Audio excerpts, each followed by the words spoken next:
Hola, muy buenas tardes, estimados televidentes y radioyentes. Comenzamos ya nuestra mesa redonda informativa que hoy va a referirse al tema de Cuba frente a la trata de personas, un tema que estarán explicando especialistas, funcionarios del Ministerio de Relaciones Exteriores, del Ministerio de Justicia y representantes también, y del Ministerio del Interior, representantes de la Federación de Mujeres Cubanas que nos acompañan en la tarde de hoy y a quienes ya les presento. Está con nosotros la queridísima Isabel Moya Richard, directora de la Editorial de la Mujer, miembro del secretariado de la Federación de Mujeres Cubanas. Qué bueno, Isabelita, tenerte por aquí.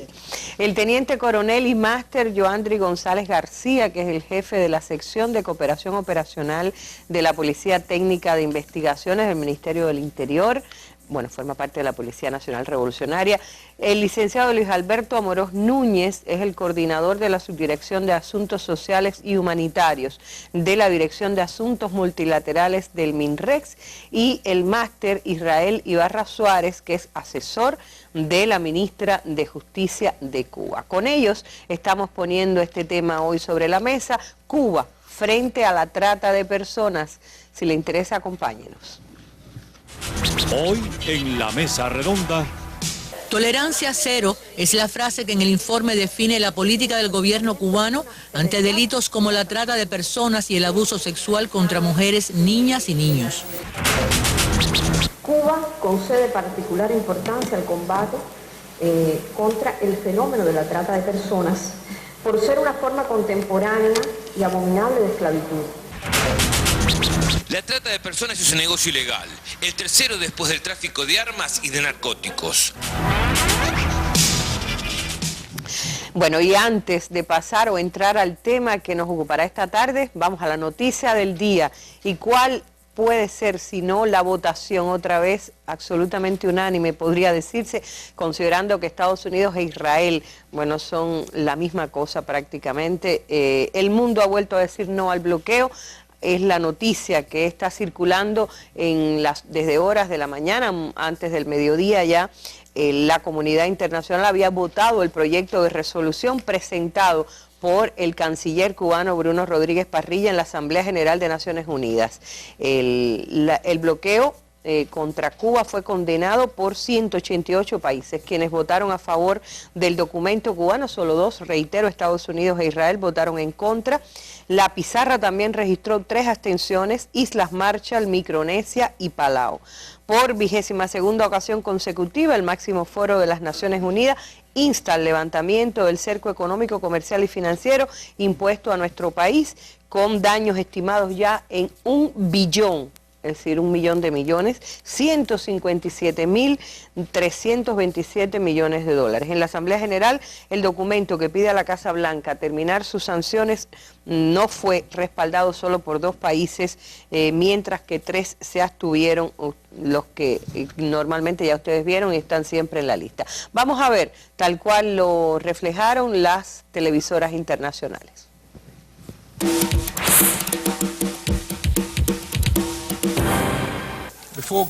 Cuba recibió nuevamente el respaldo mayoritario en la Asamblea General de Naciones Unidas a su proyecto de resolución necesidad de poner fin al bloqueo económico, financiero y comercial de Estados Unidos contra la isla. El resultado de la votación es el siguiente: a favor 188, en contra 2, abstenciones 3. El proyecto de resolución A/68/L6 ha sido aprobado. Con anterioridad, el ministro de Relaciones Exteriores de Cuba, Bruno Rodríguez Parrilla, detalló a la Asamblea General de Naciones Unidas las afectaciones del brutal bloqueo a la nación caribeña. Estados Unidos no es un socio comercial de Cuba, como afirman desvergonzadamente sus representantes, porque no puede serlo el Estado al que no se puede exportar ni comprar productos o servicios, ni usar el dólar en nuestras transacciones, de cuyas subsidiarias en terceros países no se nos permite adquirir medicinas ni alimentos debido a la ley Torricelli, que también prohíbe entrar en sus puertos durante 180 días a los barcos de todo el mundo que atraquen en la isla, que impide a otras naciones vendernos todo lo que tenga más de un 10% de componentes estadounidenses o exportar aquí cualquier producto que contenga materias primas cubanas. Durante 22 años, la ONU ha rechazado por resolución el bloqueo que Estados Unidos mantiene por más de medio siglo contra Cuba. Adán Morel, Sistema Informativo de la Televisión Cubana. Otra victoria de Cuba en su rechazo al criminal bloqueo de la guerra económica que hace más de medio siglo impone Estados Unidos a nuestro país. Otra victoria en la Asamblea General, otro modo de decirle a Estados Unidos ya basta. Una noticia que tendrá seguimiento y bueno, escuchábamos este reporte de Adán Morel, no exactamente de las televisoras extranjeras. Vamos a entrar ya en el tema de nuestra mesa redonda de hoy, Cuba frente a la trata de personas. Acompáñenos.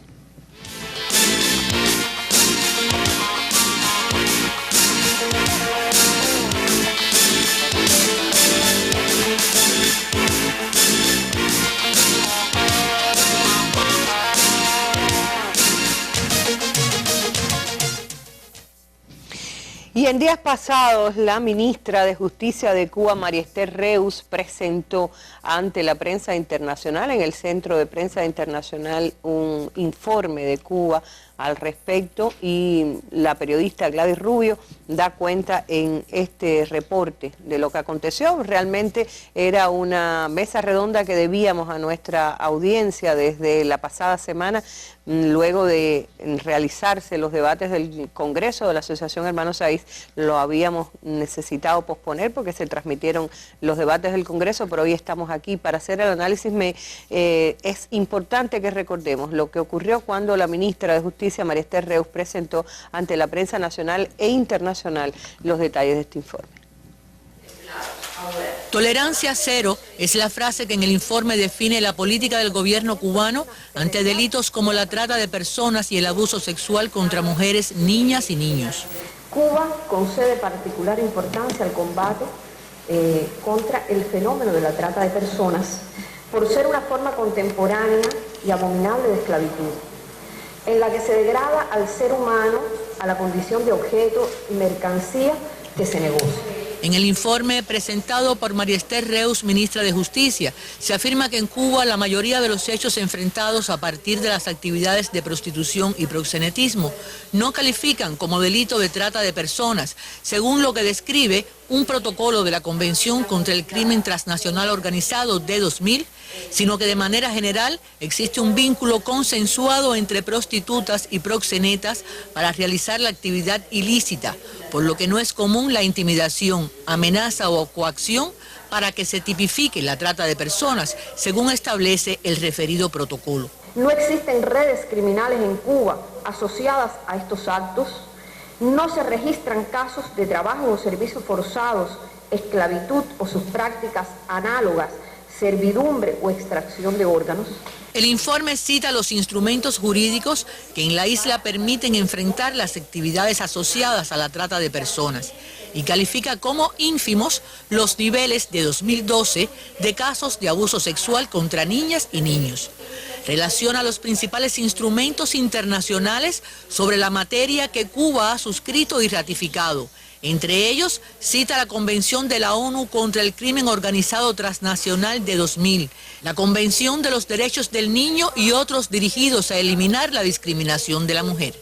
En el informe se afirma que la posición privilegiada de Cuba para organizar acciones preventivas y de enfrentamientos a la trata de personas está en su sistema de salud, de educación, en general, en los beneficios sociales a los que toda persona tiene acceso, pero sobre todo en el rechazo de la población a las conductas delictivas que involucran a niñas y niños, lo que propicia la denuncia de esos hechos. Todo ello nos permite asegurar que Cuba no constituye un país de origen, tránsito o destino de la trata de personas. Ello contribuye, indica el informe, a que sea de tolerancia cero la política gubernamental de la isla relacionada con delitos como la trata de personas y el abuso sexual contra mujeres, niñas y niños, todos beneficiados y privilegiados por el sistema social cubano. Gladys Rubio, Sistema Informativo de la televisión cubana. Como decía, este es un tema que nos debíamos de análisis aquí en la Mesa Redonda. Hace aproximadamente 15 días presentó la ministra María Esther Reus este informe y me gustaría saber, Amorós, es decir, ¿por qué la presentación de este informe? ¿A qué responde? ¿Los organismos internacionales demandan a Cuba para su presentación? ¿Cuál es es decir, a qué responde que se haya presentado este informe y se haya dado a conocimiento público? Bueno, buenas tardes a los amigos televidentes y en primer lugar quería sumarme al reconocimiento que hiciste al principio por la votación. Felicidades, además. En Naciones Unidas en la resolución del bloqueo. El informe fue presentado por la ministra básicamente como una forma de mostrar la cooperación de Cuba con los mecanismos de Naciones Unidas, así con las obligaciones que Cuba tiene contra ellos en relación con la trata de personas. Pensé en un inicio a dar una explicación sobre en qué consiste la trata de personas. Creo que en el material que se pasó se abordan algunos elementos sobre qué consiste la trata. Básicamente es la acción de captar, transportar, trasladar, acoger o recibir personas dentro o fuera de las fronteras de un país y para qué se hace o cuáles son los objetivos de estas acciones. Se realizan con fines de explotación, lo que incluye la explotación de la prostitución ajena, la explotación sexual, los trabajos forzados, la esclavitud o prácticas análogas a la esclavitud y la extracción de órganos. Para hacer esto se recurre... Extracción de órganos. Extracción de órganos. Eso es básicamente a veces en caso de niños o también puede ser adultos. Puede ser adultos, pero también a niños. Está registrado internacionalmente en algunos países donde esto se realiza. Hay un informe de Naciones Unidas del año 2012 donde plantea que alrededor de 1% de las operaciones de trata internacional son destinadas básicamente a la extracción de órganos. Pero bueno, quería continuar explicando que para realizar esto se hace utilizando la coacción, el rapto, el fraude, el engaño, el abuso de poder o de una situación de vulnerabilidad o la concesión de pagos o beneficios. Estoy aquí reproduciendo básicamente lo que explica el concepto definido en el protocolo facultativo de la Convención de Naciones Unidas contra el Delito Transnacional Organizado, el protocolo destinado a regular las actividades relacionadas con la trata de personas. Estos dos instrumentos se adoptaron en el año 2000. Y quería significar, Arlene, que este fenómeno de la trata ha alcanzado tal magnitud internacional que Naciones Unidas ha definido diferentes mecanismos, diferentes instrumentos para tratar de regular y enfrentar de manera cooperada el enfrentamiento a este flagelo. Está definido que es muy claro que un país por sí mismo no puede enfrentar este fenómeno. Alcanza una naturaleza tan grave que se refiere que ocupa la tercera categoría de delitos internacionales que son productivos por sus niveles de ganancia. Hay algunos autores que hablan de 10.000, otros 12.000, pero hay quien habla hasta de más de 30.000 millones de dólares que mueve anualmente que mueve la trata de personas. En fragmentos de un video que veíamos acá de Telesur se decía que junto con el tráfico de armas, me imagino que el de droga sería entre los tres primeros, ¿no? Sí, exactamente. Es decir, está considerado que es la tercera figura delictiva por los niveles de ganancia que provee y reitero los números que plantean. Que implican además mafias internacionales. Que implican mafias internacionales, organizaciones. Hay informes de Naciones Unidas que plantean que no hay prácticamente ningún país que esté exento de algún modo del fenómeno de la trata. Lo que quiero significar es que es un fenómeno que tiene una gran complejidad, ha alcanzado una gran magnitud, y frente a eso Naciones Unidas ha establecido diferentes mecanismos e instrumentos para tratar de regular y enfrentar esta cuestión. Hay varios instrumentos internacionales o convenciones internacionales que se plantean básicamente el enfrentamiento en esta materia.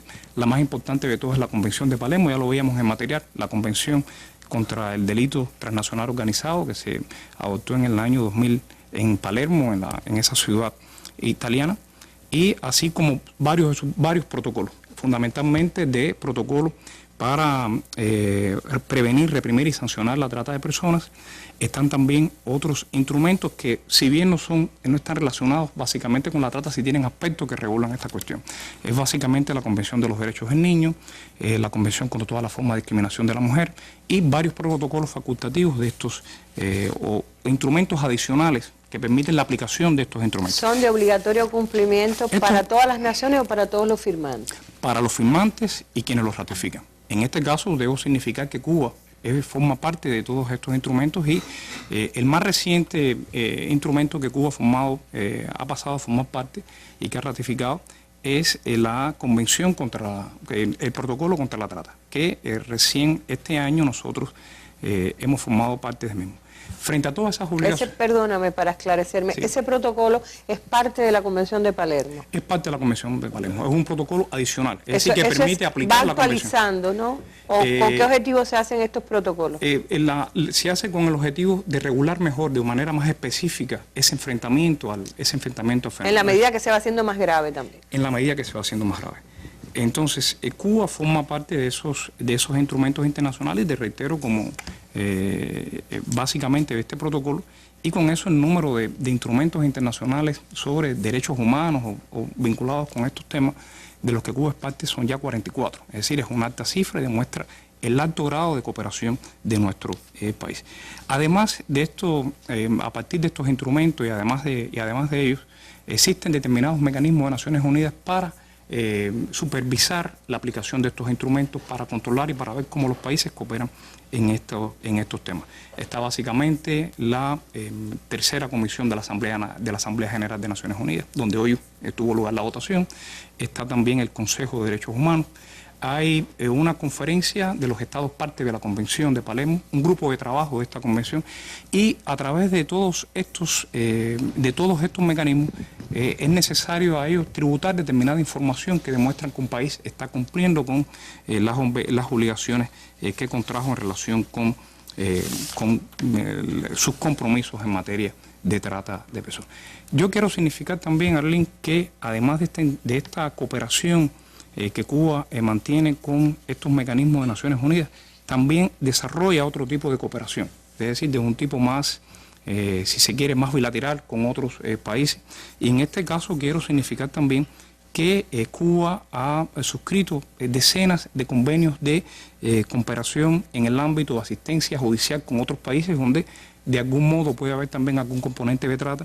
Tiene también firmados 24 acuerdos de traslado de sancionados, que pueden ser por una causa vinculada con la trata o por otras muchas cuestiones, pero que demuestran también... Es decir, alguien que comete un delito de trata de personas en otro país, bajo otras leyes, etcétera, y viene a Cuba tratando de huir de esa ley, también Cuba tiene convenios para extraditar a esas personas y para que cumplan con la ley.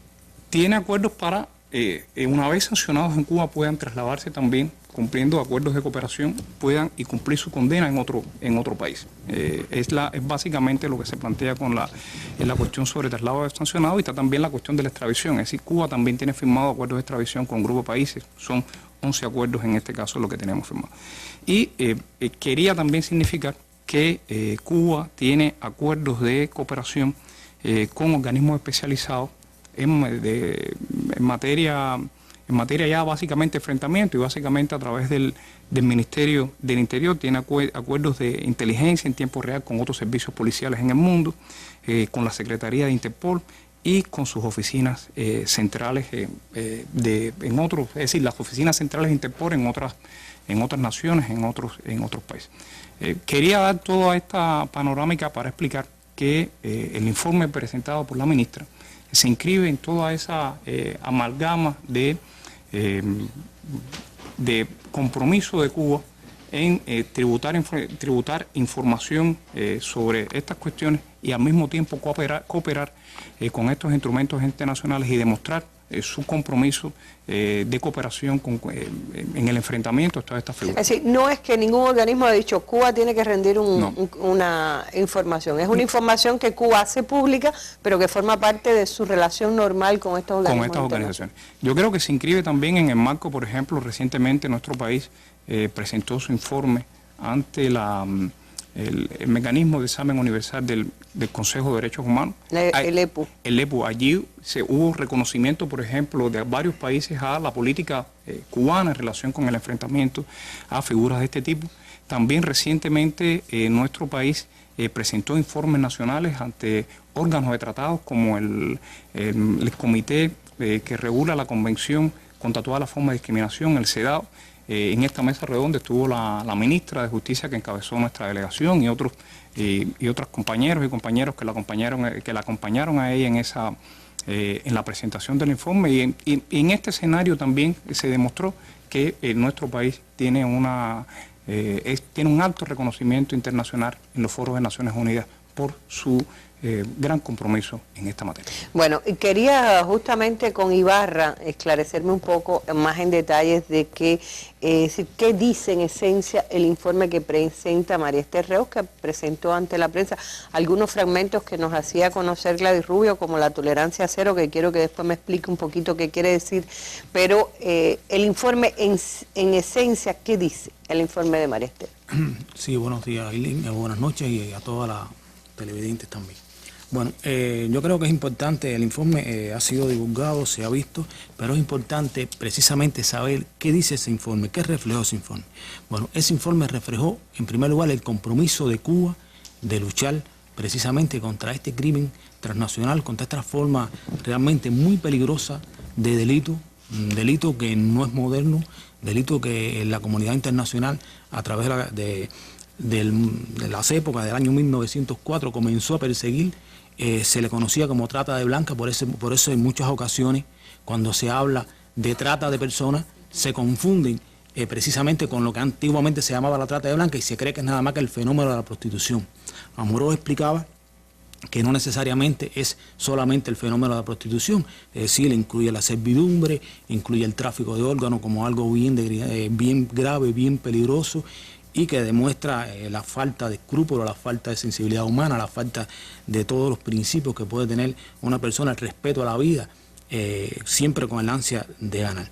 En ese informe se reflejaron qué hacía nuestro país para enfrentar este flagelo internacional. Es decir, cómo nuestro país lo enfrentaba desde su legislación, desde el marco legislativo del compromiso internacional, tanto de un compromiso ya multinacional como desde el punto de vista bilateral, como explicaba Amorós.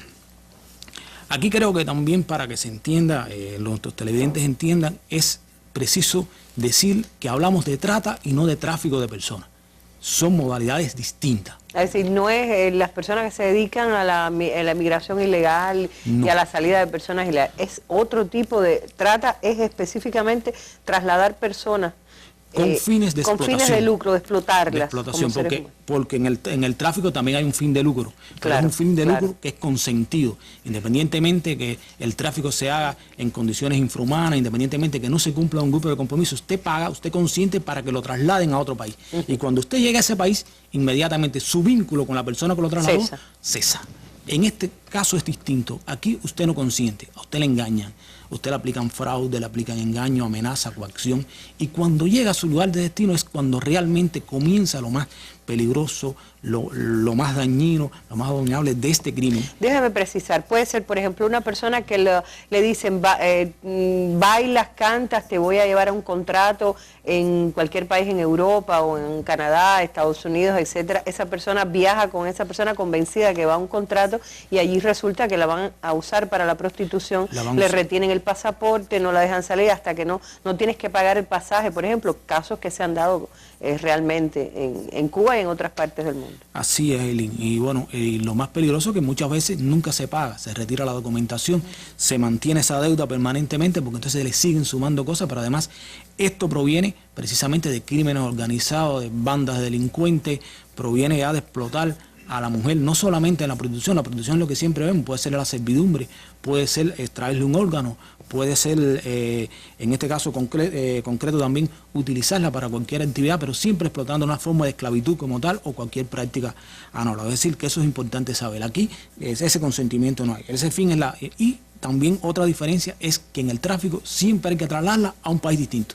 En la trata no necesariamente hay que trasladarla fuera de su país, es decir, se puede ejercer dentro de su país. Como usted ve, es un delito, en este caso, que requiere condiciones especiales de investigación. Es un delito que no se puede combatir con el derecho doméstico, es decir, con el derecho nacional nada más. Hay que ir al derecho internacional, hay que ir a lo que explicaba Amorós, hay que ir a los compromisos internacionales, hay que ir a las figuras de la colaboración internacional, disculpe, hay que ir precisamente al derecho penal internacional, porque no solamente la forma de sancionar a una persona que comete el delito es extraditarlo, el principio es extradito o te juzgo. Yo, aunque el delito no se haya cometido en mi país, es un delito tan grave que va contra intereses tan importantes de la humanidad que yo te puedo juzgar, independientemente que usted no lo haya cometido. ¿Y esos tratados apoyan este tipo de acción de Cuba? Ahora, el marco jurídico de Cuba, es decir, ¿cuáles son las leyes que hay en nuestro país para nosotros enfrentar esta actividad? Bueno, vamos a empezar, siempre se dice que el derecho penal es un derecho de última ratio, un derecho de última fila, un derecho de última aplicación. No obstante, por la gravedad de este hecho, aquí nosotros lo vamos a poner de primero. En primer lugar, el Código Penal. El Código Penal que reprime severamente estas conductas, que la trata, en este caso, tipifica como tal. ¿Qué pasa? Nuestro Código Penal, en las figuras que hay, que son esencialmente el proxenetismo y la trata de personas, la corrupción de menores, la venta y tráfico de niños y otras 11 figuras que incluyen la corrupción, es decir, están diseminadas en el Código, porque el Código nuestro se aprobó en el año 1987, es decir, la convención fue del 2000. Se han hecho algunos ajustes, pero... Y deben hacerse más, entiendo. Se deben hacer algunos más. No obstante, dentro de todas estas figuras están los elementos que establece el concepto de trata que daba Amorós, que no lo sacó, no lo inventó, sino que es el artículo 3, letra A del protocolo, en este caso para reprimir, sancionar la trata de mujeres, la trata de personas, especialmente mujeres y niños.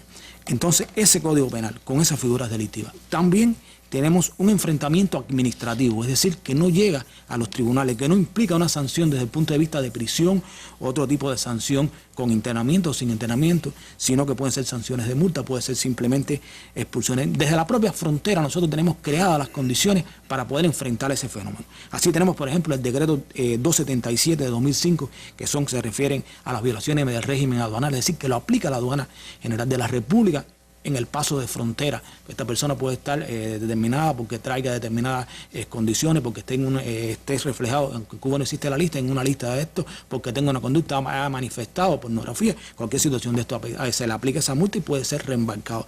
También tenemos desde el punto de vista administrativo que se puede aplicar en la propia frontera, o bueno, ya en el interior del país, la ley 13 del año 76, que es la ley precisamente de extranjería, que se le aplica también a los extranjeros, y el reglamento de esa ley, que es el decreto ley 27 del año 78. Por esta ley se puede reembarcar o se puede expulsar a esa persona que es indeseable de nuestro país. Pero si esa acción como tal criminal se obtiene lucro, se obtiene alguna ganancia, entonces tenemos dos instrumentos administrativos, que es el decreto ley 149 del año 1994, que nuestra población conoce como el decreto de los macetas, es decir, ese enriquecimiento indebido se le puede aplicar aquí. Y más recientemente, en el 2013, se aprobó el decreto ley 232, que también tiene acciones para poder sancionar, juzgar, desde el punto de vista administrativo, enfrentar esa situación. Ahora, en ese informe también se reflejó, a pesar de todas estas medidas que nosotros tomamos, a pesar de todas estas acciones que realizamos, a pesar de toda la colaboración internacional, por supuesto, conforme decía Amorós, no hay país que quede exento de una actividad de esta naturaleza. Y bueno, en Cuba, en el año 2012, porque este informe se hace de año concluido, se habían juzgado 241 personas por delitos esencialmente de proxenetismo, porque tiene una modalidad que puede ser relacionado con la trata, no específicamente con la trata, sí, pero que subsume algunas. De esas 241 fueron sancionadas efectivamente 224, es decir, el 92.94% de las personas que se presentaron a juicio oral ante los tribunales fueron sancionados con la prueba que había.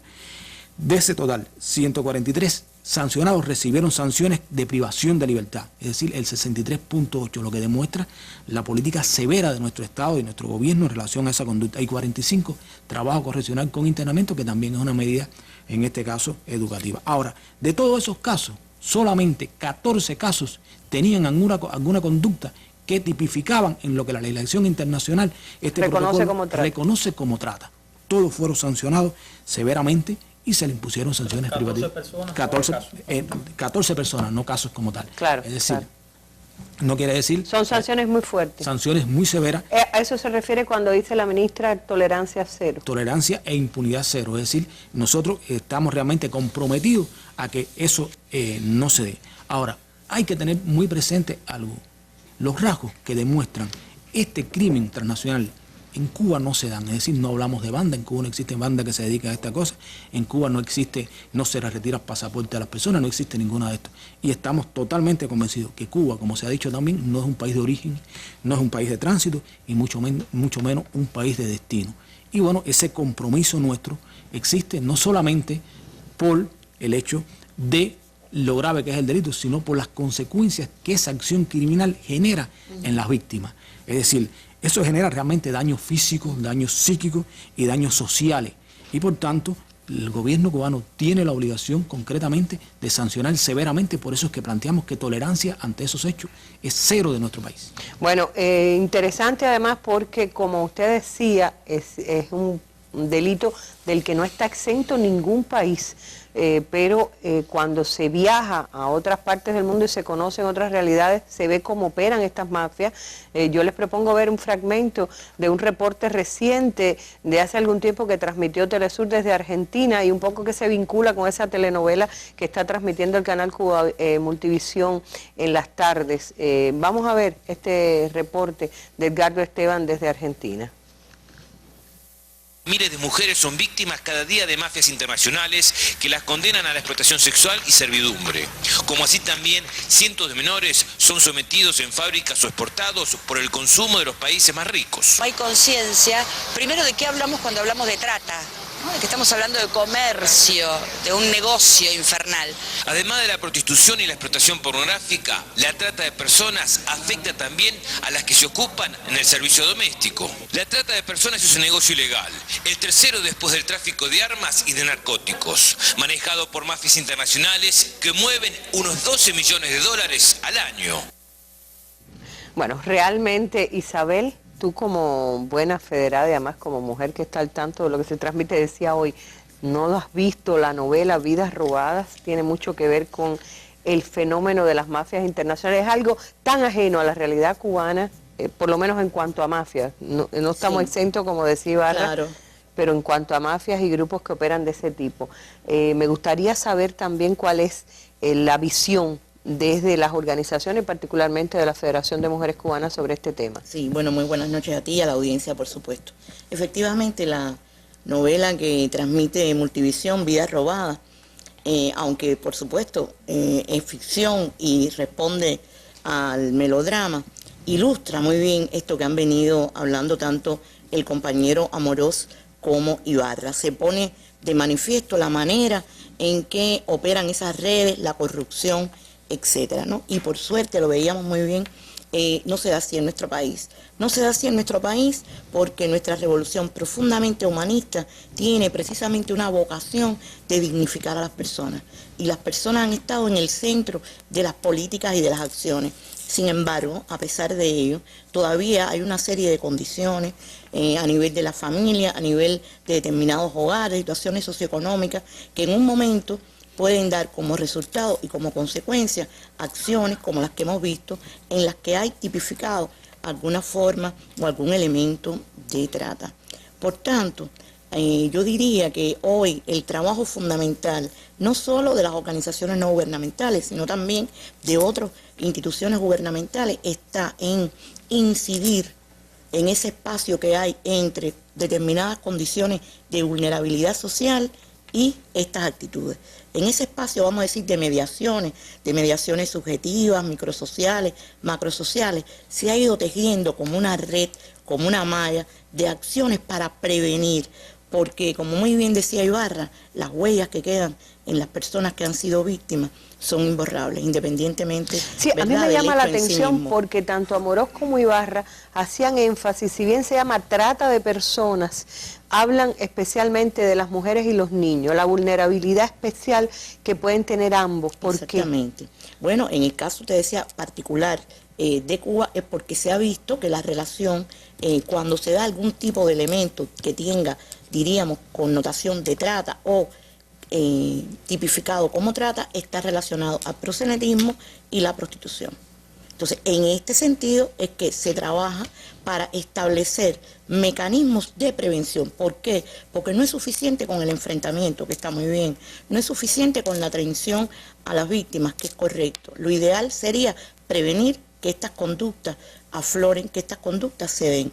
En este sentido te decía que entonces hay medidas, por ejemplo, del Ministerio de Educación, con un plan y un programa de educación sexual en las escuelas. ¿Para qué? Para empoderar a niñas y niños en una sexualidad responsable y segura. Un plan que tenemos que perfeccionar y que vamos a ir evaluando para mejorar, pero que incluye desde la escuela primaria hasta el preuniversitario. El Ministerio del Turismo trabaja con sus tour operadores. ¿Para qué? Para que no se utilice la mujer como un objeto sexual, como un reclamo de turismo sexual. Y en el caso de la sociedad civil y de sus organizaciones, hay acciones desde el nivel comunitario hasta acciones a nivel nacional. Yo pudiera señalarte, antes de caer en la Federación de Mujeres Cubanas en particular, por ejemplo, las casas de los niños, del niño y de la niña. Yo colaboro mucho, por ejemplo, con la de Cayo Hueso, donde vivo, o a nivel de los gobiernos locales, los talleres de transformación del barrio, te puedo señalar los de Pobolote y los del Cerro. En el caso en particular de la Federación, yo diría que una tarea desde sus primeros momentos fue el de la prevención, asociada sobre todo a un voluntariado de trabajadoras sociales, que en este momento pasan de las 60.000. Mujeres que en la comunidad acompañan y muchas veces son madres, abuelas, amigas de niños, niñas, de jóvenes que han estado en situaciones de vulnerabilidad. En este momento, precisamente como parte de las tareas del 8º Congreso de la Federación, hay una mirada crítica a lo que estamos haciendo y tratando entonces de que se incorporen muchachas jóvenes que, sumada a la experiencia de las trabajadoras sociales, pues entonces adecuen a las condiciones de hoy y a la situación de hoy este trabajo tan hermoso que de alguna manera es ayudar a encontrar la brújula a quienes a veces la pierden en el camino de la vida.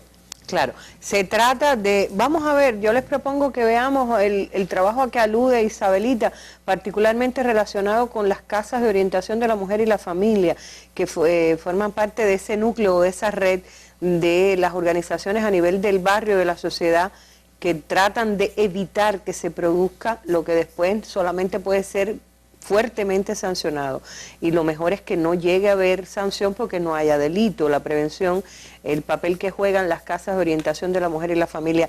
Vamos a este reporte preparado por Melvin Joel, especialmente para la Mesa Redonda. Liwis y Graciela, dos jóvenes federadas que desde funciones diferentes contribuyen a la prevención de fenómenos como la prostitución.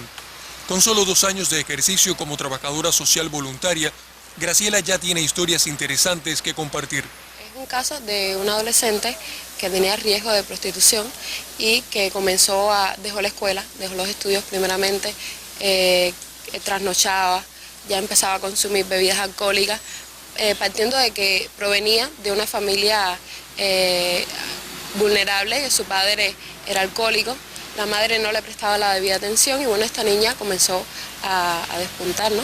Y nosotros nos dimos cuenta, específicamente yo porque vivía cercana, tenía contacto con ella y bueno, la traté específicamente a ella, ¿no? La llevé a la casa de la orientación y bueno, ella actualmente está en un curso de la federación y bueno, está recibiendo la atención. Liwis, por su parte, es especialista en prevención y atención social de la FMC en el municipio capitalino Plaza de la Revolución.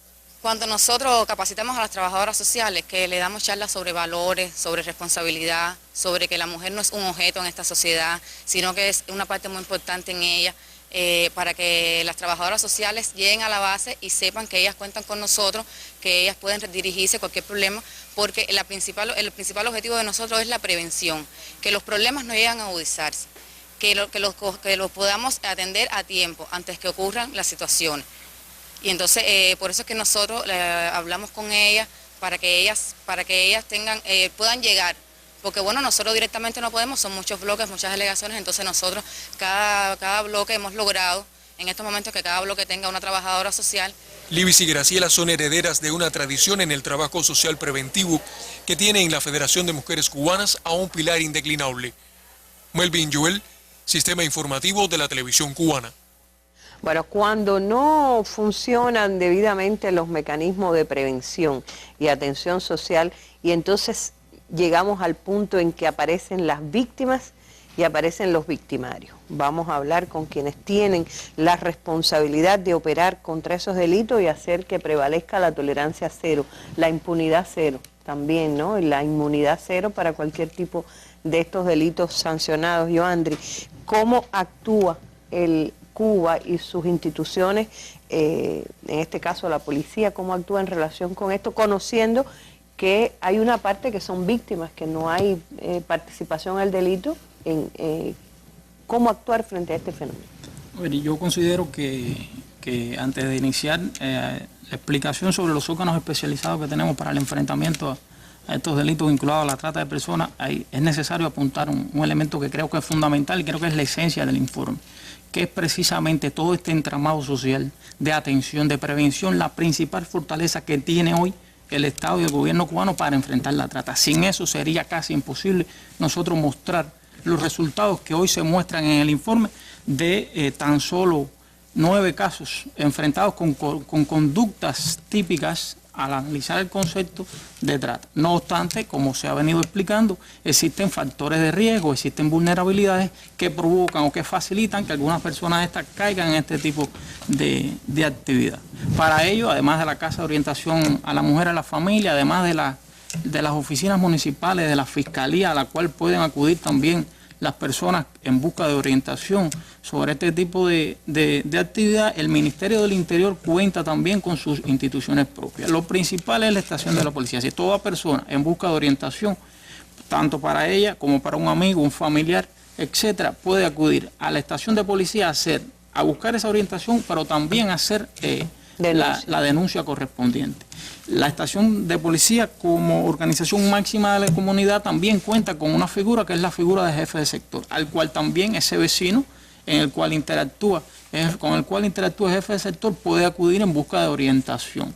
A este nivel comunitario, la Dirección Nacional de Menores perteneciente al Ministerio del Interior cuenta con los oficiales de menores, los oficiales de prevención que desde la comunidad también ejecutan su labor de conjunto con todo este entramado social. Por eso enfatizamos la necesidad de que esto funcione a nivel comunitario. También esta Dirección de Menores cuenta con los centros de protección a niñas, niños y adolescentes víctimas de hechos de abuso sexual, no fundamental, aun cuando se le da atención, se le brinda atención especializada a todos los menores de edad víctimas de delitos. No necesariamente tienen que ser delitos vinculados al normal desarrollo de las relaciones sexuales. Ahora, estos centros nosotros consideramos que son una representación clara de la voluntad política del Estado cubano de brindar protección a sus niñas y a sus niños y a sus adolescentes también. Centros que responden además a los compromisos adoptados por Cuba en materia internacional. Estamos hablando de los compromisos adoptados, por ejemplo, en la Convención de los Derechos del Niño, que en su artículo 12 establece que los Estados partes garantizarán al niño que esté en condiciones de formarse un juicio propio el derecho de expresar su opinión libremente. Y después plantea que se dará, en particular al niño, oportunidad de ser escuchado en todo procedimiento judicial o administrativo que afecte al niño. Además, en el protocolo que ya se ha venido abordando en la mesa, en su artículo 9, en el protocolo complementario de la Convención del 2000, la Convención de Palermo, se establece en cuanto a la prevención a la trata de personas, en su apartado 1, que los estados establecerán políticas, programas y otras medidas de carácter amplio con miras a proteger a las víctimas de trata de personas, especialmente las mujeres y niños, contra un nuevo riesgo de victimización. De ahí que uno de los principales objetivos o las misiones principales que cumplen estos centros de protección es prevenir la victimización secundaria de ese menor de edad víctima de un hecho como tal.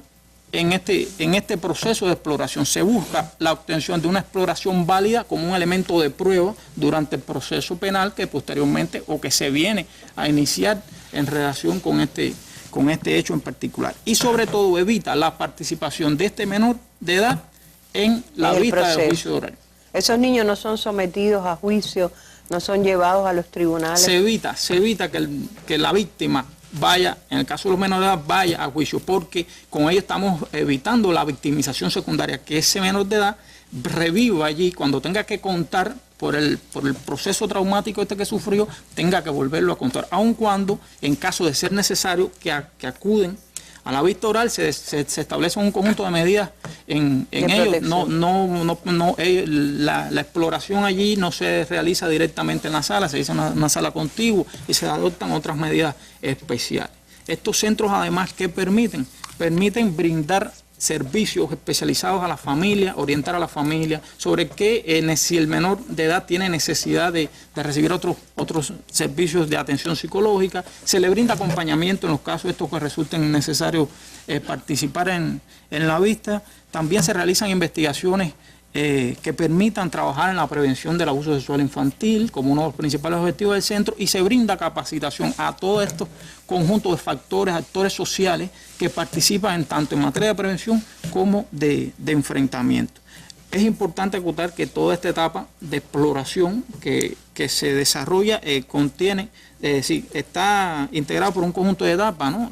Primeramente se prepara a la familia sobre el proceso que se va a desarrollar en el centro, cuáles son las misiones del centro, sobre qué se va a trabajar, y se le pide un consentimiento informado sobre este proceso. En la segunda etapa se prepara al menor de edad en qué se va a hacer, se busca a ver su capacidad de orientación, tiempo, espacio y otros elementos psicológicos que son importantes para después pasar a partir de diversas técnicas de juego y eso que se desarrollan en este proceso. Se pasa a la tercera etapa, que es la etapa de preparación o estructuración de la exploración como tal, donde participan todos los entes que están interesados en el proceso. Aquí estamos hablando de grupos multidisciplinarios de psicólogos, sociólogos, defectólogos, incluso cuando estamos hablando de alguna víctima que tiene problemas para comunicarse, algunas limitaciones, y también participa el fiscal. En el caso de que el abogado de la defensa esté personado en el proceso, tiene derecho también a participar como parte de la garantía del debido proceso.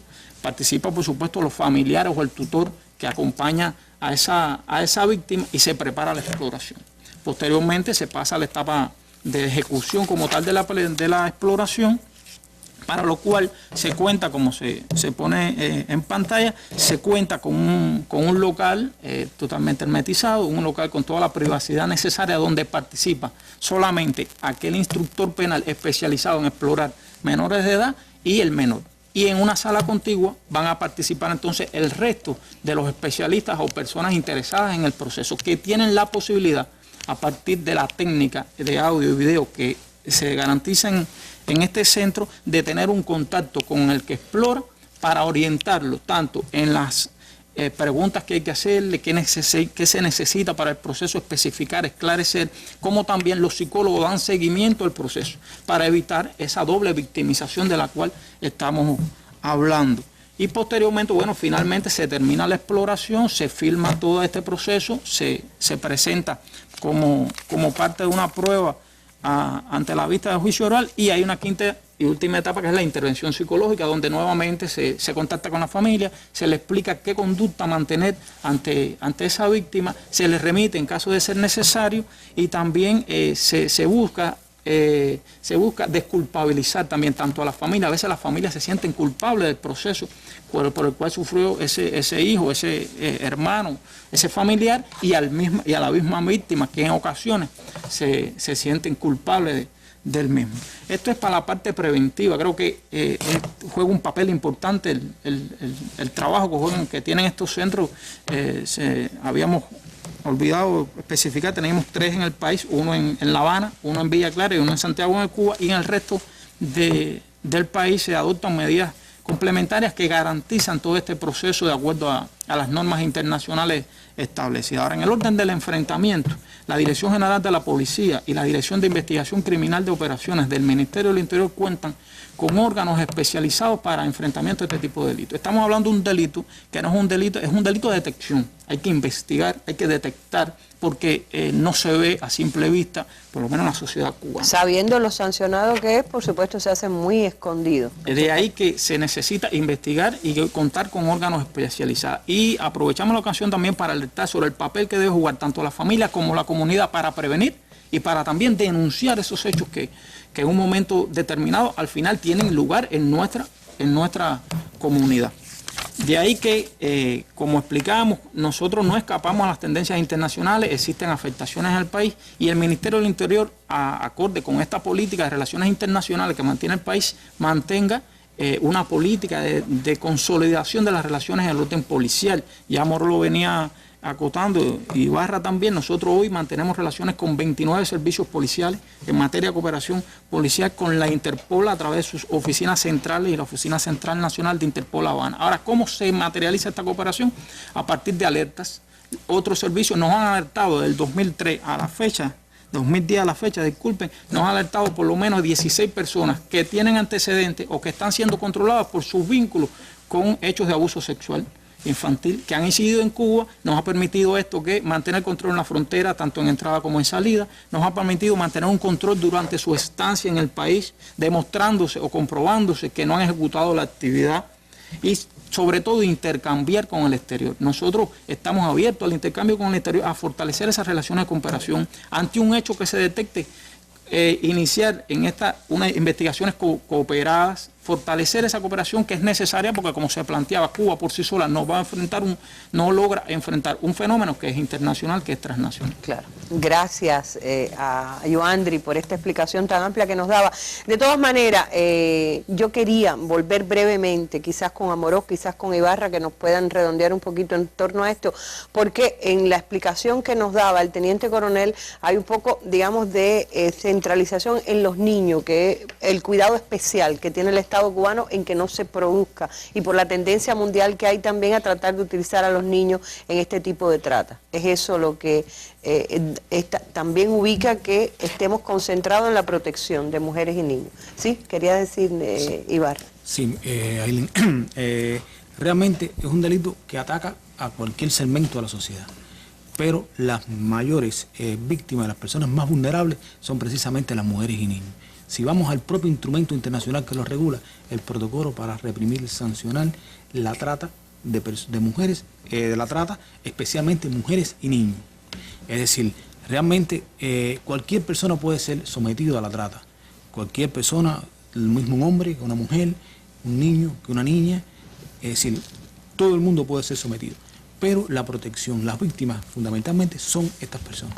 Y está el hecho también de que al tener un país que trabaja por el turismo, la importancia que quiere también, es decir, porque operan, estas mafias transnacionales tratan de operar en lugares donde hay desarrollo turístico, etcétera. Y el ataque contra la revolución forma parte también, tratar de trabajar esas vulnerabilidades si las hubiere.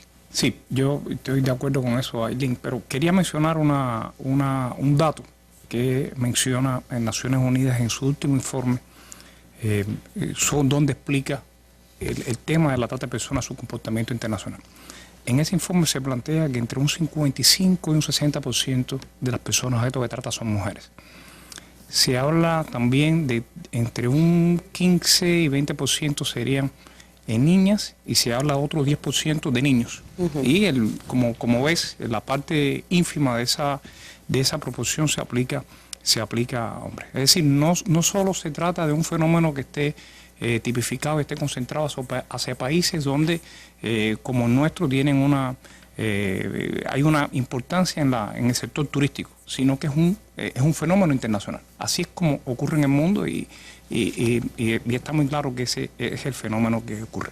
Pero yo quiero significar algo que tanto Yoandri como Ibarra mencionaba, es que en nuestra legislación nacional, si un acto de este tipo es cometido contra un niño, es mucho más severo el enfrentamiento y la aplicación de la ley. Que pueden llegar hasta 30 años y más. La máxima pena para este tipo de delitos. Es decir, de ahí es lo que estamos diciendo: tolerancia cero, impunidad cero, inmunidad cero. Es decir, Cuba tiene un expediente que mostrar.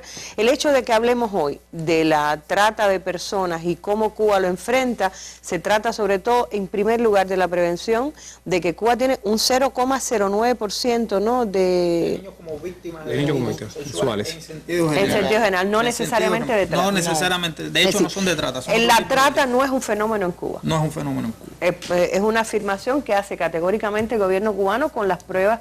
Bueno, yo creo que la propia sociedad nuestra sabe lo que estamos diciendo. Les agradezco muchísimo porque ustedes representan también los órganos y organismos que han batallado porque eso sea posible, porque no vivimos en la sociedad perfecta y, como se decía, atendemos nuestras vulnerabilidades en hogares quebrados, en hogares que no tienen la debida atención o hogares, familias fallidas que pueden no formar debidamente a sus hijos, pero hay una sociedad tejiendo una red, como decía Isabelita, para la protección de los más vulnerables y para evitar que nuestro país se convierta en centro de operaciones de trata de personas, que no es lo mismo que tráfico, como nos han ayudado a descifrar hoy. Hoy, un día que vuelve a ser especial en Cuba por una nueva victoria en las Naciones Unidas, 188 votos contra el bloqueo, solos 12, sigue quedando cada vez más solos los Estados Unidos, ya nada más que lo acompaña ese país que también avergüenza al resto de la comunidad internacional con sus acciones agresivas, que es Israel. Pero hoy día también, 29 de octubre, se cumplen 20 años de que se inaugurara un instituto, el Instituto Pedro Curí, que fue fundado en 1932, pero se convirtió en esa instalación extraordinaria que está en el oeste de la capital hace 20 años. Y como dijo Fidel entonces, al dejarlo abierto en 1993, puede estar orgulloso de ser un instituto de la medicina cubana, una instalación de la ciencia cubana, no solo para Cuba, sino para toda la humanidad. Por eso las imágenes del día tienen que ver con el 20 aniversario de la apertura del Instituto Pedro Curí en un día, reitero, este propio instituto no ha estado ausente de la guerra económica total que nos hace Estados Unidos hace ya más de 50 años. Felicidades a todos los cubanos por esta nueva victoria en las Naciones Unidas y felicidades al IPK por sus 20 años en esa institución que Fidel reconoció como una institución de toda la humanidad. A ustedes muchísimas gracias por su atención. Hasta un nuevo encuentro en la Mesa Redonda. Muy buenas noches.